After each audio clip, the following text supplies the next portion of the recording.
Welcome, everyone. We are now wrapping up Beauvoir. We're moving towards the end of Beauvoir. So, like I said, this book by Beauvoir is it's rightly very famous. It sort of almost single-handedly created a certain kind of feminism that still has an impact today. And because it's such an ambitious book, different parts of it work in different ways. It's a very complex task that Beauvoir set for herself. And so the book is complex in order to address that complex task. So parts of it we've seen are very general about things that people sometimes say about women, and sometimes that level of generality reaches almost the abstract. Woman is said to be passive. Woman is said to be, quote, the other. Men are said to be freedom and just human in general. Okay, that's a very general statement. That's working at a high level of abstraction. Then we see some things that are actually much, much more concrete. For instance, from today's reading, we see on page 270 where the analysis is about typical ways that men and women are in relationships. And basically the point there is that in concrete, real relationships, the ones you've been in, what often happens is that the man gives more gifts than the woman. The woman receives more gifts, but also she asks for more time from the man. That then the woman is confused about whether what she really likes about the guy is him as an individual, or what she likes about him is that he's taking care of her. So as she says on 270, when you're in that kind of relationship, which a lot of us have been in that kind of relationship, the woman has to wonder, is she accepting the benefits, the gifts, out of love or out of self-interest? Does she love her husband, or does she love the benefits of marriage? Right? So that's something, even if it hasn't happened in your own relationships, you can see it not in some abstract and not in some reference to some myth, but in the ways that we actually live our lives now. So, part of what we're doing in the chunk of reading we're going to do right now, which is page 266 to 274, is we're sort of in this in-between section where Beauvoir is going to refer to some basic existential principles about freedom, about doing things, about making yourself into your true self every day, over and over again, mixed with some of the more precise examples, and mixed again with some of the myths that are a big part of this book.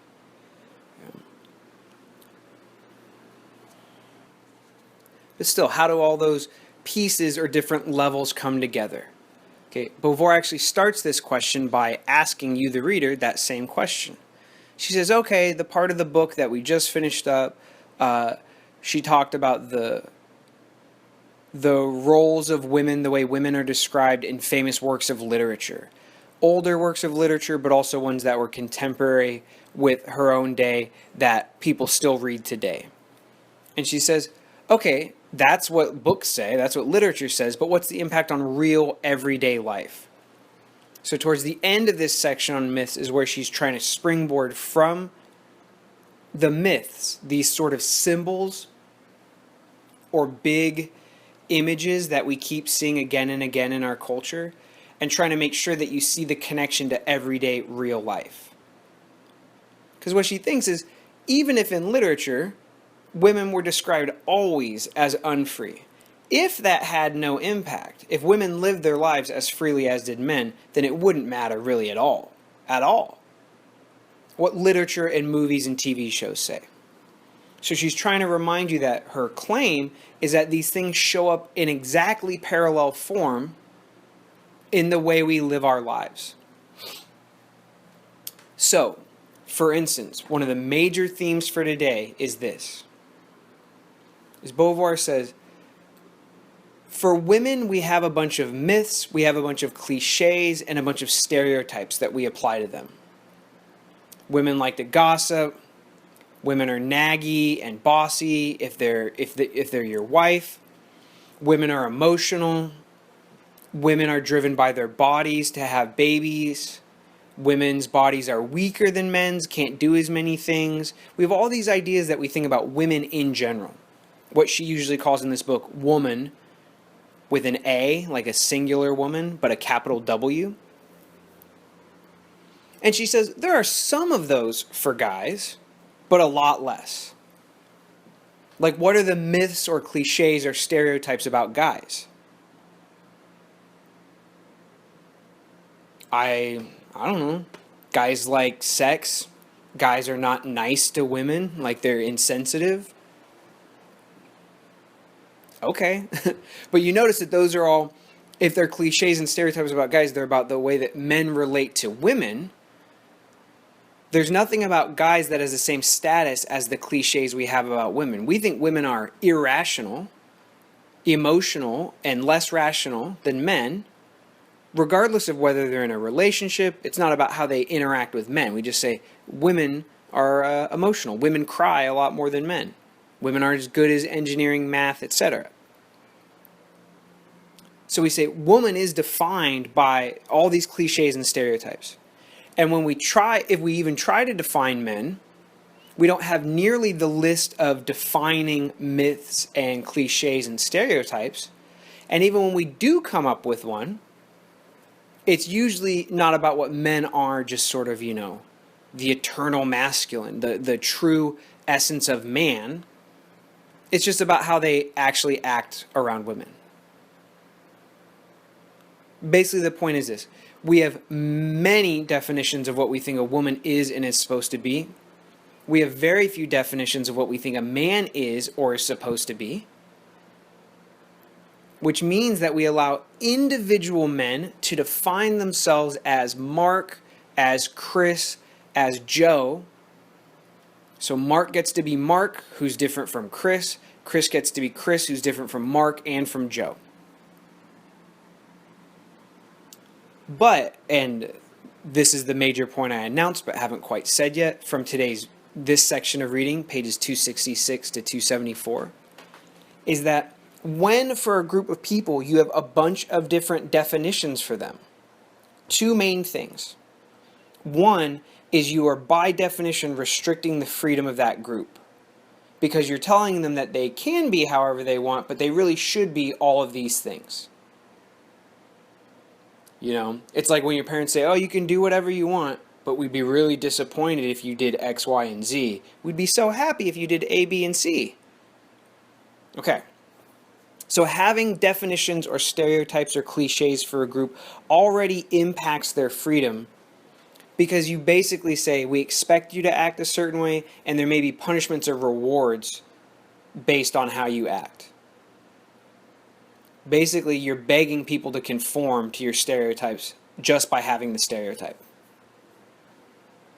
Second point, which is more particular to today's reading, is this. Is that when you have a bunch of definitions for a group of people, inevitably, some individuals are not going to live up to that expectation, right? And inevitably, some of those definitions are going to clash. So we expect women to be, there's a phrase that's popular now where you say, she's a freak in the sheets, but she's a lady in the streets. You know what I'm talking about? So we expect women to be ladylike, not really into sex, responsible, all these sort of things. But then we also expect that at least some of them are not like that when you get them behind closed doors. There's an old romantic song called Behind Closed Doors by Charlie Rich, this great song from about the 70s. And that's what he says. He says, oh, she's so classy when we're out. But behind closed doors, she lets her hair down. Anyways, the point I'm trying to make with these examples is this, is that when you have cliches about a group of people, when you have stereotypes, it always limits their freedom because you expect them to do certain things and punish or reward them based on those expectations. Second point, there will always be some individual who doesn't live according to the stereotype. That's just not them.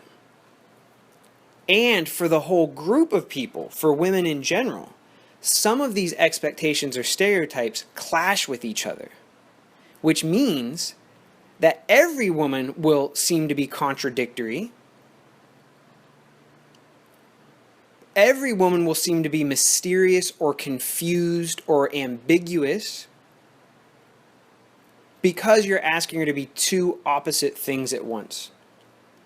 You're asking her to be mother and worker. You're asking her to be infinite love and sacrifice, but then you're also saying that she's vindictive and hell hath no fury, like a woman scorned. You're saying that she has to be more, she's more emotional, but you also expect her to be very practical and take care of all the household duties, which require a very rational mind. So this is the second point. Beauvoir says, when we have a bunch of cliches or stereotypes or myths about a group of people, it makes that group of people look crazy. Because it's impossible to consistently live up to the myths. Which means when we look at women, we get confused. Because we say this woman is sometimes a real lady and sometimes she's not. Or we say this woman's a real lady because she's like a praying mantis. She's like that femme fatale who's always, who can pluck any guy off the street into her hand, make him eat out of her hand in a second. And then you say, yeah, but she's a devoted wife. I don't get it. The point is this, basically. When you make up stories or myths about a group of people, the individuals in that group will never fully embody or live up to the myth or the stereotype, right? There's always exceptions to the rule. And you all know that because when I talk to my students about stereotypes, students hate stereotypes. Part of the reason why is they say there's lots of people who won't fit up to that stereotype. You say black people are good at dancing, plenty of black people aren't good at dancing. You say black people don't like to swim. Again, these are meant to be stereotypes. I'm not saying them for me. I'm saying them as stereotypes. You say black people don't know how to swim, don't like to swim. Plenty of black people know and like swimming. Okay? The problem here is this, is that when we see individuals clashing with the stereotype, and when we see the stereotype sort of clashing with themselves, women are supposed to be really sexual and really non-sexual at the same time, right? They're supposed to be really hardworking because that's just what women do in the world. They're also supposed to be sort of frivolous and not want to get real jobs. When either the individual clashes with the stereotype or the multiple stereotypes clash with each other, this is the response, Beauvoir says, and this is what's bad about it. The response is always that you look at the individual and you say that they're crazy. You look at the individual and say they're failing to live up to what it really means to be black, what it really means to be a woman. So we see this on page 268 to 269.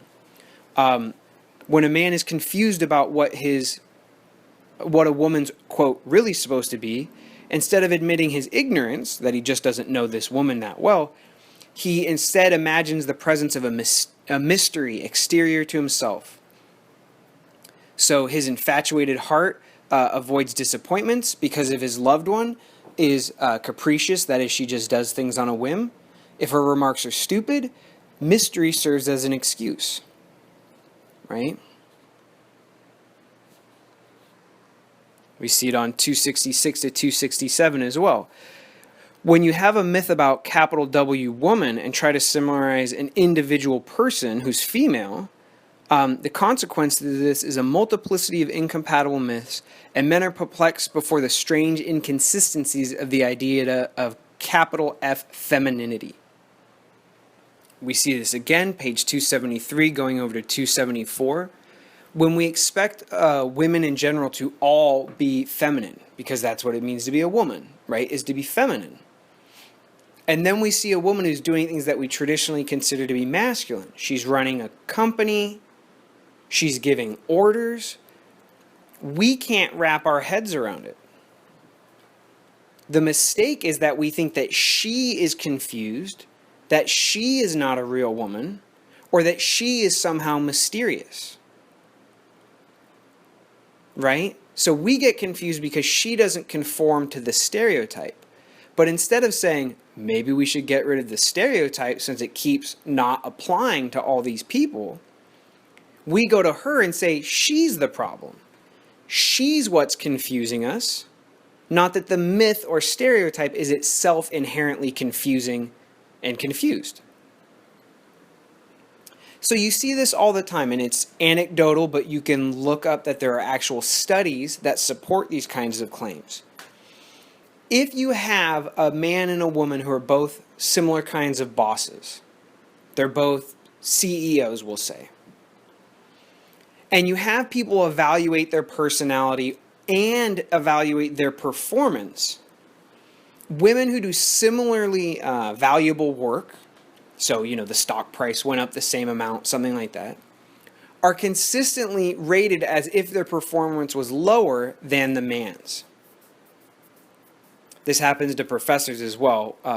Women consistently get lower evaluations from their students than male professors do. So part of the reason why is that people will attach things that they perceive to be flaws or defects in the woman's personality with her performance. Basically, it comes down to one word: bossy.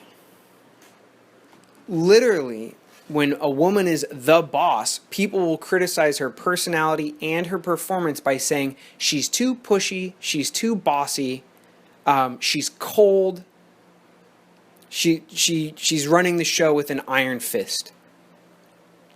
So Margaret Thatcher was called the Iron Lady when she ran England. But here's the thing. She's supposed to be a boss, right? She is literally the boss.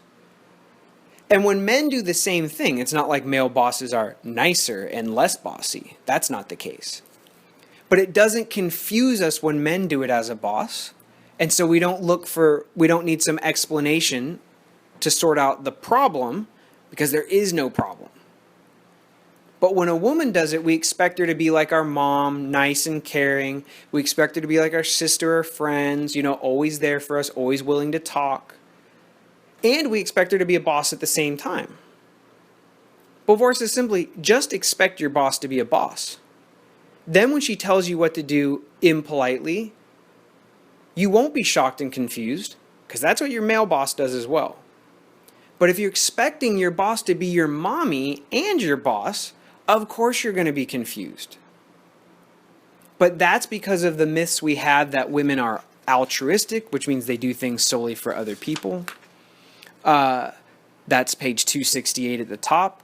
That's because we have myths that all women are actually mothers, whether they have kids now or will only have them later, that they have that mothering instinct, we say. So then when our boss seems to lack that mothering instinct, we think something's wrong with her. But in fact, something's wrong with the stereotype that predicts that all women will act like your own mother, which of course is not accurate. Okay? So let me very briefly restate the main point from this. Then I'll add a little bit of the main existentialist theory behind it, because this point can be a little bit tricky often. Okay?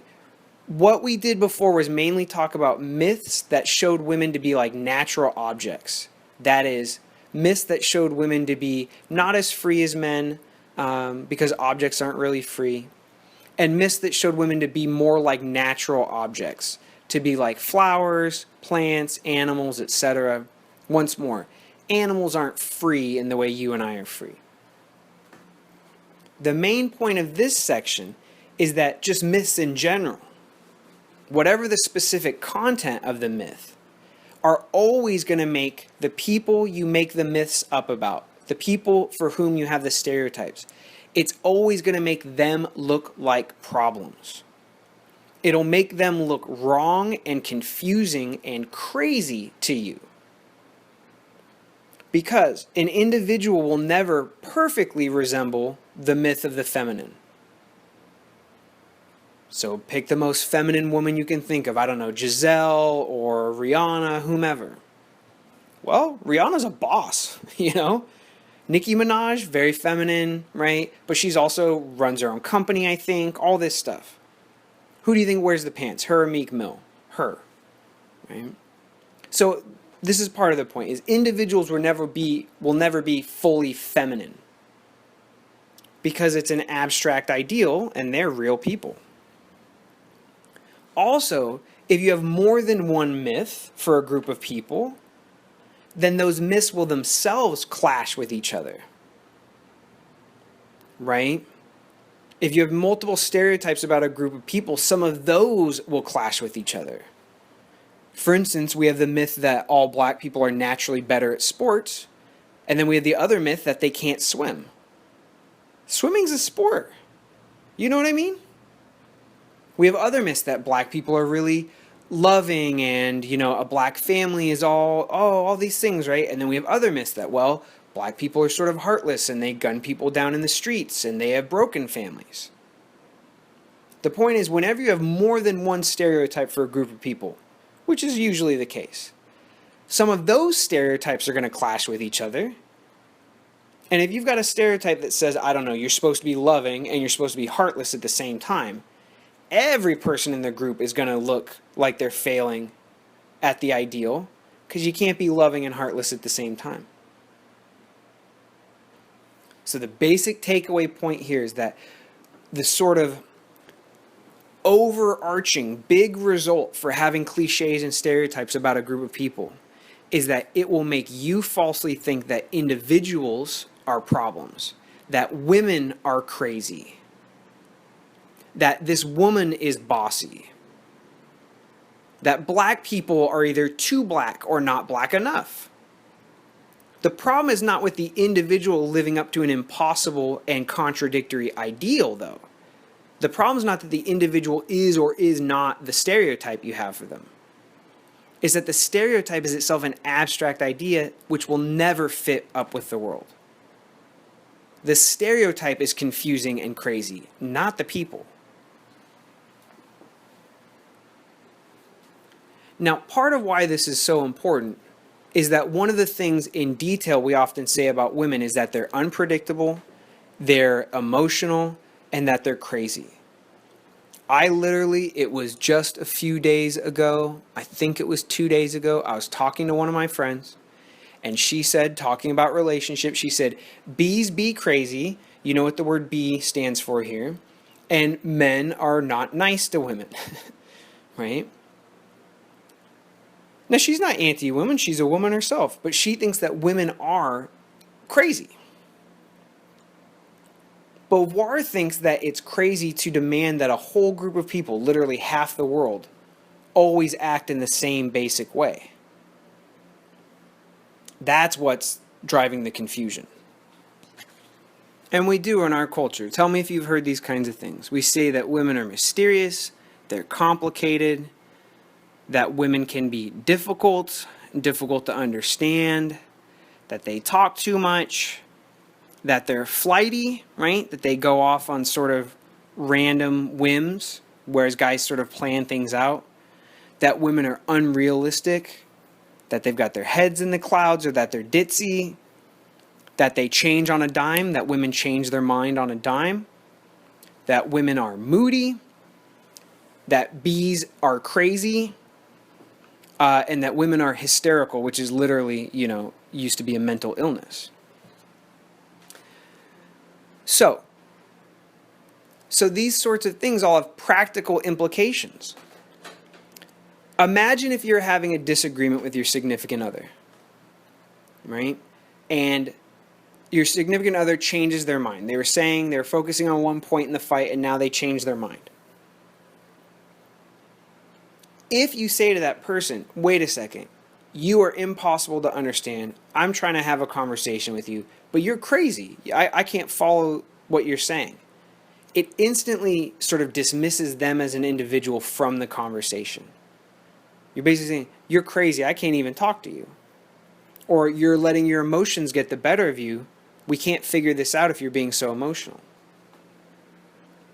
And the thing is, that's probably been said to you, whether you're a man or a woman, in fights before. All of us have had that said to us.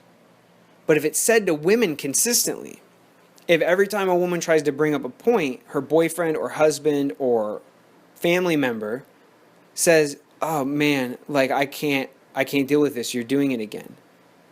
It instantly undercuts her from the start. And we do that consistently to women. We do it in the workplace. We do it in families. We do it in relationships. We do it in politics.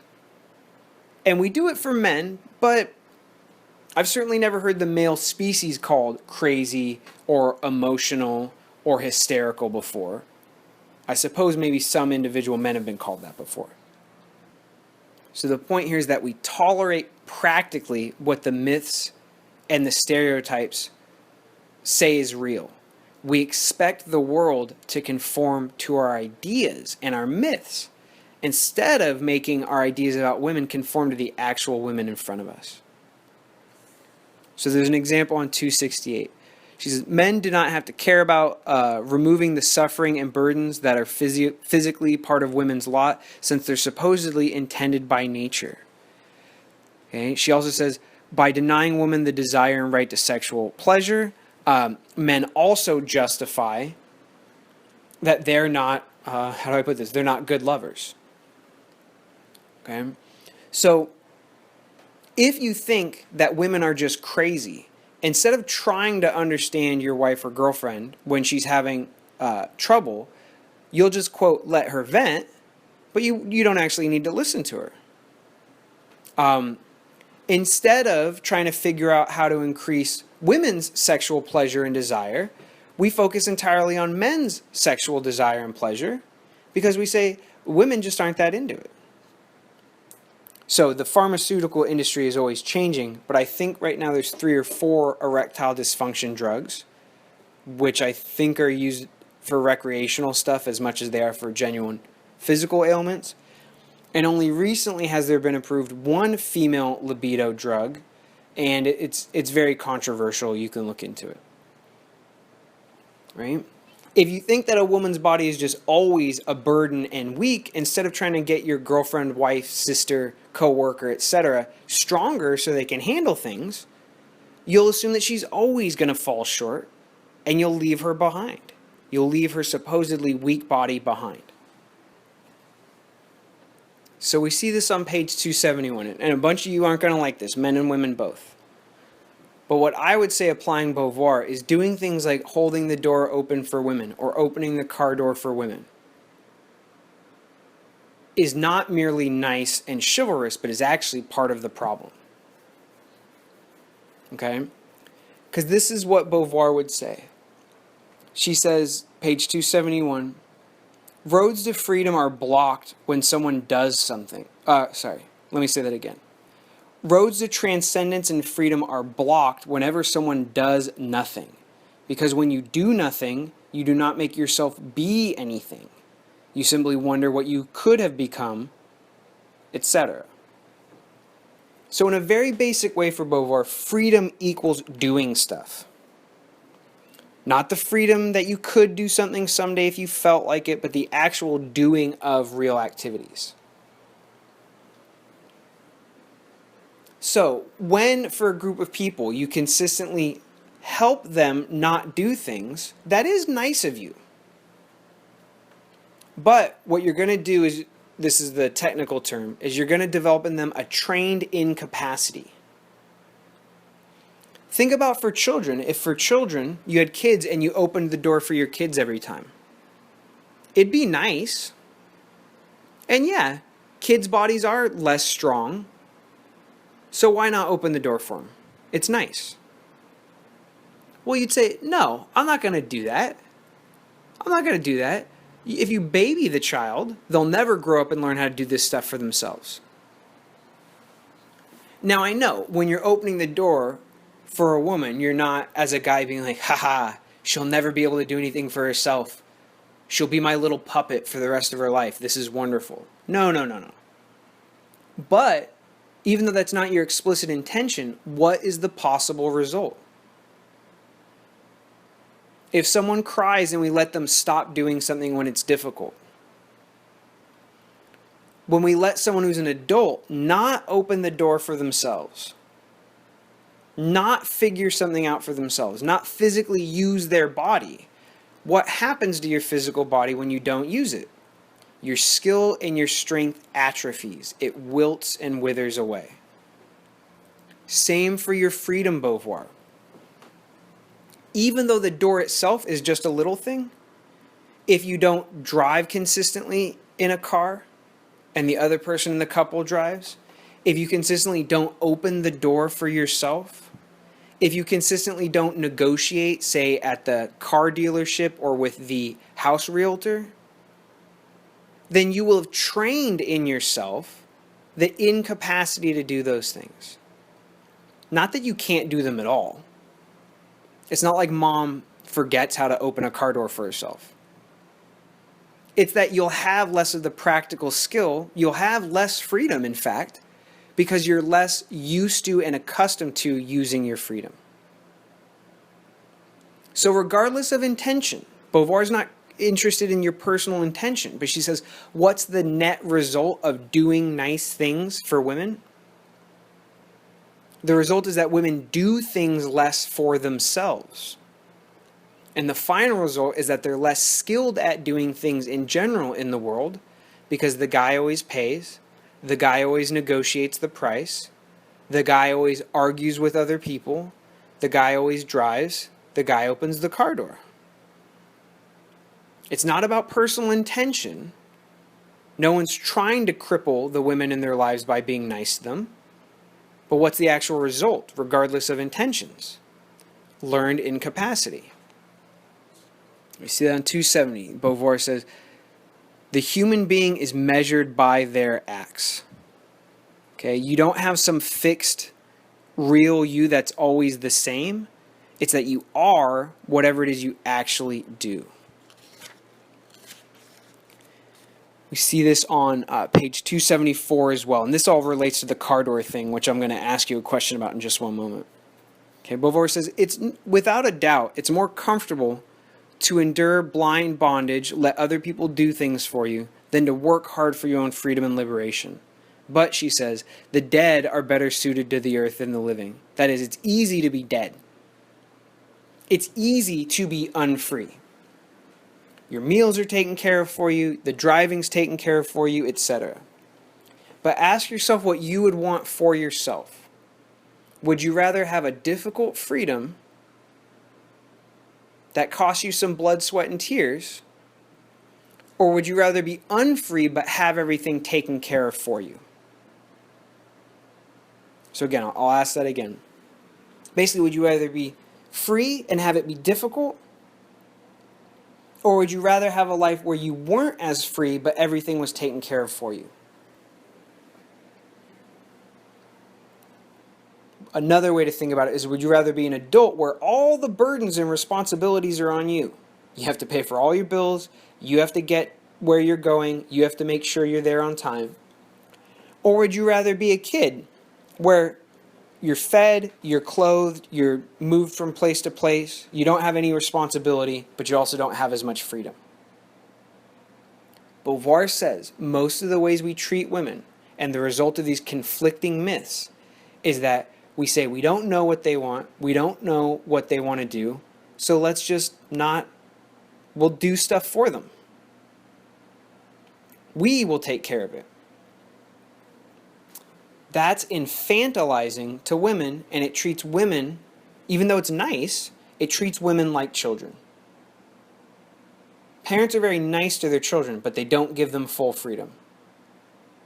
Some forms of being nice to women are ways of treating them like children. So we'll end this recording here with a question about car doors.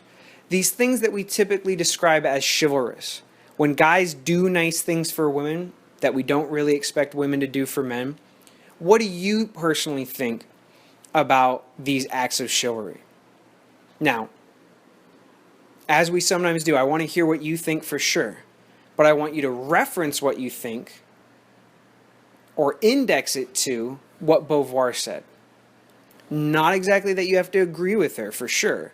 Not even that you exactly have to disagree, but state your opinion about what you think about guys being chivalrous, doing nice things for women that they wouldn't necessarily do for men, and that women don't really do for men either.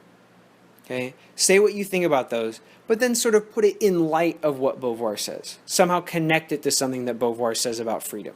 Okay? So again, basic question, what do you think about chivalry, male chivalry? That's the question. And with that, we'll end this recording.